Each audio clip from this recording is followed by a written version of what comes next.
Happy Father's Day, everybody. It's Sunday. Boy, we're getting ready to have a boatload of fun here. At the swimming pool, we got about 35 people or more coming down. We got my friend Audrey DeSalle. You'll know Audrey from Instagram. He's better well known as the Cajun Cook. Audrey came in yesterday.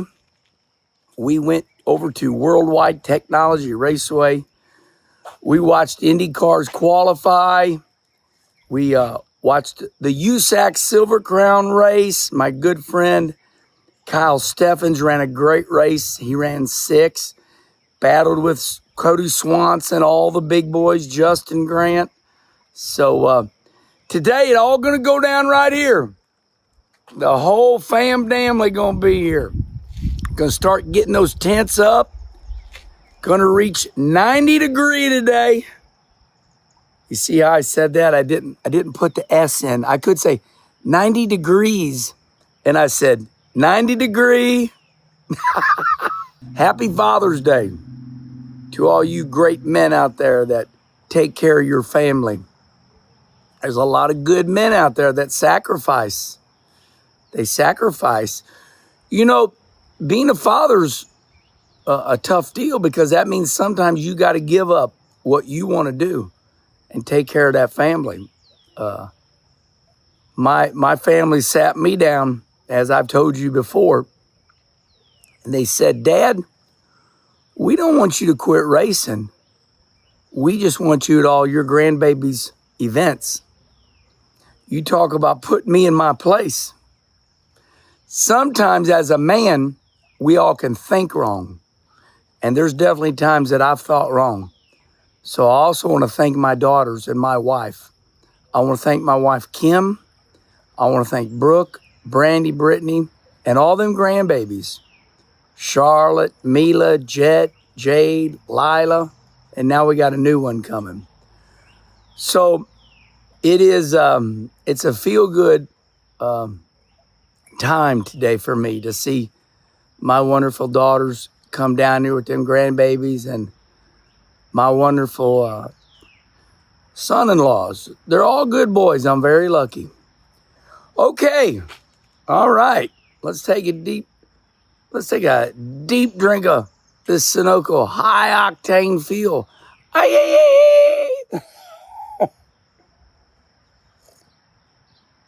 Okay, everybody, today's subject, Daniel Suarez. Daniel Suarez won the Xfinity race yesterday down in Mexico City, Mexico at Hermanos Rodriguez. What he did is one for the ages. It's one of the rarest feats pulled off in modern sports day history. And here's why.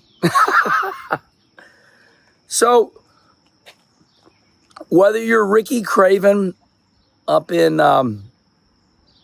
Oxford, Maine, whether you're Ricky Craven at Loudon, New Hampshire,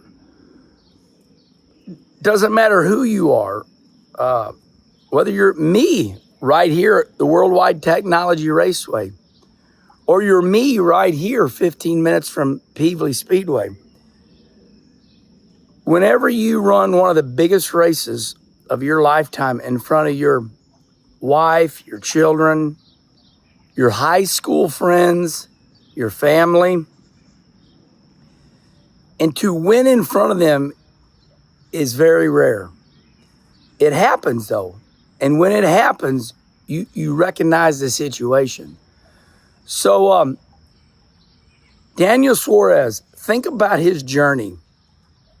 He's living in Mexico. He's a race car driver. And he's like, my dream is to race in the highest form of motorsports in this part of the world, which is NASCAR.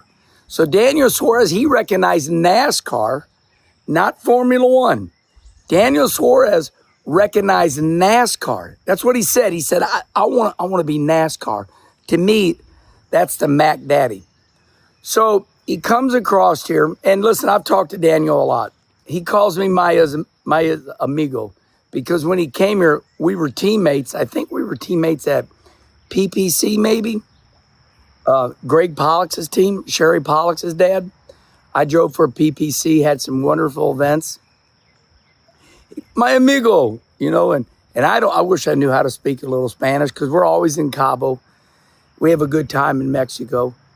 But this kid is full of heart and full of love. If you meet Daniel, man, it's like he's the nicest kid. Oh my God, he's awesome. So out of nowhere, the NASCAR Cup Series and NASCAR, they said, we're going to go back. We're going to go back to Mexico City, Mexico.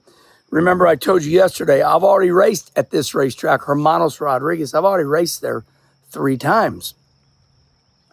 So Daniel, he's already won some cup races, Remember, he won that Atlanta 3-wide race last year.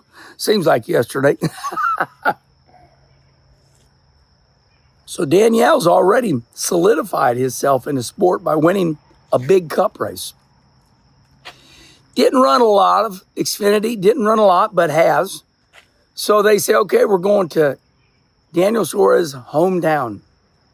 Well, my God, he goes there. I mean, there's hundreds of thousands of people. I don't even know how he could focus. I really don't. I mean, they're banging drums or blaring horns. Respond right here. What's the thing with the wrestling mask? What do they call it, luchado or something like that? What does that mean? What is that deal when down there in Mexico they put on the wrestling mask? You know how the wrestlers wear masks, they create characters? Well, I know it's known for that down there. But what is behind that story? Respond right here. I need to know. But anyway, when Daniel came here, he learned English. I said, how'd you learn English? He said a lot of his crew members helped him. So anyway, he's the nicest guy. But he gets down there to his hometown, and this guy ain't got time to breathe.